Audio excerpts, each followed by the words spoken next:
সেই রাষ্ট্রবিজ্ঞানটা এখন আমার মনে আসতেছে যে এই যে লাগালাগি হয়েছে না, আল্লাহ তাআলা মাঠ সাফ করে দিবে, রোড ক্লিয়ার। কি হবে এখন? রোড ক্লিয়ার হইলে তই না এখানে ইমাম মাহাদি আইসা কইবে হ্যাঁ ইনশাআল্লাহ। ভাই এমন জুলুম অত্যাচার এখন হবে, কোন জাতিসংঘ, কোন নিরাপত্তা পরিষদ, কোন মানবাধিকার কিচ্ছু থাকবে না। কামা মুলিআত যুলমান ওয়া জাওরা, এই হাদিসটা আমি এখন বুঝতেছি 3 দিন। ভেনেজুয়েলার এই ঘটনার পর থেকে এই হাদিসটা বুঝতেছি যে নবীজি বলছেন জুলুমে, অত্যাচারে, নির্যাতনে গোটা পৃথিবী টইটম্বর হয়ে থাকবে, ভরপুর হয়ে থাকবে। ওইখানে এসে ইমাম মাহদী গোটা পৃথিবীকে শান্তি, ইনসাফ, জাস্টিস দিয়া পরিপূর্ণ করে দেবেন। কারো দাঁতের 2 দাঁতের মাঝখানেও যাতে যদি কারো হক ঢুকে থাকে, ইমাম মাহদী দাঁতের ভিতর থেকে বাইর করে নেবে। আমার কষ্ট হইতো এই হাদিসটা আমি পড়াইছি, 1440 বছর পড়াইছি। কামা মুলিআত যুলমান ওয়া জাওরা, জুলুমে, অত্যাচারে পৃথিবী। এখন পৃথিবীতে কোনো আইন নেই, এখন শক্তির অপর নাম শান্তি। শক্তির অপর নাম শান্তি। শক্তি নাই, আপনার শান্তি নেই। শক্তি আছে, ডক্টর ইউনূস সাহেব তাড়াতাড়ি শক্তি অর্জন করেন, আমরা আছি আপনার সাথে, আল্লাহ আছেন ইনশাআল্লাহ। ঠিক না কি? এই যে হাদি বলে গেছিল না, ঘাস খাইয়া হইলেও বাংলাদেশ অস্ত্র বানাও, অস্ত্র আনো। ঠিক না? আলহামদুলিল্লাহ, তুরস্ক, পাকিস্তান, সৌদি আরব এরা আমাদের ভাই, এদের সাথে আমরা পারমাণবিক ছাতার নিচে আসব। কার কি বলার আছে? আমাদেরকে বলার আছে। সারা মুসলিম জাহান এক হয়ে যাবে ইনশাআল্লাহ। জনাব ডক্টর ইউনূস সাহেব কোনো তোয়াক্কা করবেন না, গোটা জাতি আপনাকে সমর্থন দেবে, আপনি চুক্তি করে নেন তাড়াতাড়ি ইনশাআল্লাহ। ঠিক না? পারমাণবিক চুক্তি করে নেন। সর্বাধুনিক ক্ষেপণাস্ত্র, আমরা একটু কম খাবো এখন। ঠিক না? কম খাবো, কম পরবো। আমাদের ঘরে এত সোফা, এত আলমারি, এত টিভি, এত বাসন কুসন, এত কত কি না। নবীজির ঘরে কি ছিল? একখান তলোয়ার, বললাম ওনার, আমরা তো কেবল যে সুতার কাপড় পরা সুন্নত মনে করছি। লোহার কুর্তা গায়ে দেওয়া যে সুন্নত, বুলেট প্রুফ। নবীজির বুলেট প্রুফ, তীর প্রুফ, তলোয়ার প্রুফ, বল্লম প্রুফ। ওনার সাজোয়া, ওনার এই বর্ম ছিল না? ছিল, ডাবল বর্ম ছিল, 2টা, একটা না। উহুদের দিন ডাবল বর্ম পরে বের হয়েছিলেন।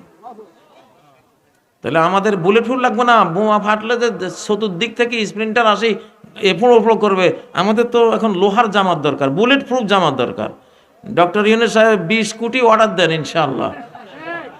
ঠিক না? ঠিক, এটা আমাদের সুন্নত, আমাদের নবী মুহাম্মদ সাল্লাল্লাহু আলাইহি সাল্লামের সুন্নত। ঠিক নয় কি? নারায়ে তাকবীর, নারায়ে তাকবীর, আল্লাহু আকবার, লিল্লাহি তাকবীর, আল্লাহু আকবার, তাকবীর, তাকবীর, আল্লাহু আকবার, তাকবীর, তাকবীর, তাকবীর। মৌতের ভয় আমাদেরকে দেখাই লাভ নেই। আমাদেরকে মৌতের ভয় দেখাইলে যাও একটু ভুল ভয় আছে, ভয় দেখাইলে ওইটুকু জায়গা। ঠিক না? আল্লাযীনা ক্বালা লাহুমুন নাসু ইন্নান নাসা ক্বাদ জামাউ লাকুম। নবীজির সহচর সঙ্গীদেরকে বলল, শত্রুরা বহু অস্ত্র শস্ত্র, জনবল, ধনবল, অস্ত্রবল জড়ো করেছে, তোমাদেরকে শেষ করে ফেলবে। ফাখশাউহুম, তাদেরকে ভয় করো, ভয় করা উচিত। তোমরা পারতে না ওদের লগে। কুরাইশ একসাথে হয়েছে, কুরাইজা, ইহুদি, আশপাশের সব বেঈমানরা একসাথে হয়েছে। মদিনায় কয়জন মানুষ? 700-800, পারবো না তোমরা? যখন ভয় দেখাইছে, ফাজাদাহুম ঈমানা, তাদের সাহাবীদের ঈমান, ওদের এই ভীতি প্রদর্শনের কারণে ঈমান আরো তেলে বেগুনে জ্বলে উঠছে। বড় অগ্নিকুণ্ডে ফু দিলে আগুন বাড়ি যায়, বুঝেন না? বড় অগ্নিকুণ্ডে বাতাস দিলে আগুন আরো বাড়ি যায়। মোমবাতির মধ্যে বাতাস দিলে নিভে যায়, ঠিক না? কিন্তু বিশাল অগ্নিকুণ্ডে বাতাস দিলে আগুনে কয় না পাইছি খোরাক, বাতাসের মধ্যে তো অক্সিজেন আছে, আমার জ্বলার জন্য এটা দরকার, ঠিক না? তো ঈমান যখন বিশাল মাত্রায় হয় তখন এটা ভয় দেখাইলে এটা জ্বলে উঠে। وقالوا حسبنا الله ونعم الوكيل, ওরা বলল ওই আল্লাহই তো যথেষ্ট, যে আল্লাহ আগুনের গরম করছে, আগুনের মধ্যে তাপ দিছে, তলোয়ারের মধ্যে ধার দিছে, বল্লমের আগার মধ্যে যন্ত্রণা লাগাইছে, তো আমরা সেই আল্লাহর উপরেই তাওয়াক্কুল, উনি যথেষ্ট ইনশাআল্লাহ, ঠিক নয় কি? এক সাহাবীরে বল্লম মারছে এক যুদ্ধে, বুকে দিয়ে ঢুকে ফিট দিয়ে বাইরে হয়ে গেছে, উনি চিৎকার দিছে ফুস্তু রাব্বিল কাবা, কাবার রবের কসম আই এম সাকসেসফুল, আমি সফল হয়ে গেলাম। যে মারছে কাহারে কি জন্য মারলাম, হইল কি? মারছি তো ওরা কষ্ট দেওয়ার জন্য, উল্টা হয়ে কয় আমি সাকসেসফুল হই। ব্রিটিশরা ফাঁসির রায় দিছিল 3 মুসলিম আলেমকে, আন্দামান দ্বীপে বন্দী ছিলেন মাওলানা ফজলে হক খয়রাবাদী, এনায়েত কুকরি, মাওলানা ইয়াহিয়া থানেশ্বরী। ভারত স্বাধীনতা আন্দোলন, এই আমাদের এই অঞ্চল যারা ব্রিটিশ মুক্ত করেছে, এরকম 3 জন বন্দী ছিলেন আন্দামান দ্বীপে।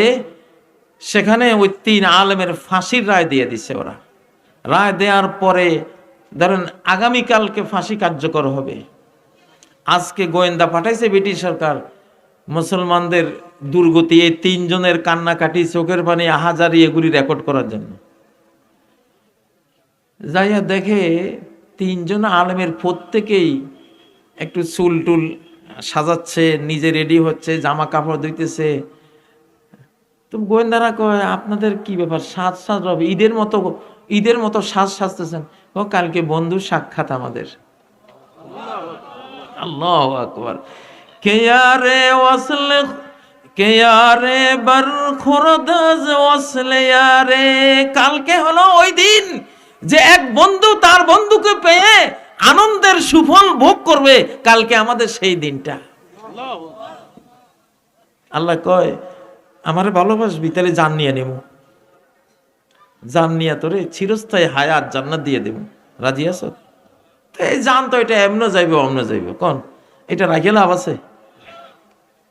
নদীর কূলে আপনার বাড়ি, ফাটল দিছে বিশাল, আপনার বিল্ডিংটা যে কোনো সময় তলায় যাইব। এখন যদি কোনো লোক আসি কয় ভাই তোমার বাড়িটা বিক্রি করবানি, দাম আছে 1 কোটি টাকা, আমি 10 কোটি টাকা দেব। আপনি কইবেন কি লোক, ফাটল দিছে কতক্ষণ পরে বিলীন হয়ে যাব, 1 কোটি টাকা দাম না, 1 টাকারও দাম না, 10 কোটি টাকা। ভাই তাহলে দেরি করো না ভাই। এরকম ব্যবসা করতে কোনো দেরি করার সুযোগ আছে? তো ভাই হায়াত শেষ তো আমরা জানি, ফাটল তো দিয়ে থুইছে, আজরাইল তো জান এটা লইয়া যাইব, এটা তো সবাই জানি। আল্লাহ যদি কয় যদি আমারে দেশ, তাহলে তোরে আমি ফেরদাউসে আলা দান করে দেব, তোরে এক অমরত্ব, অমর লাইফ তোরে আমি দান করব, কবরেও তোরে রিজিক খাওয়াবো। সুবহানাল্লাহ। তাহলে এই জীবন দিতে কোনো দেরি করার সুযোগ আছে? ইনশাআল্লাহ।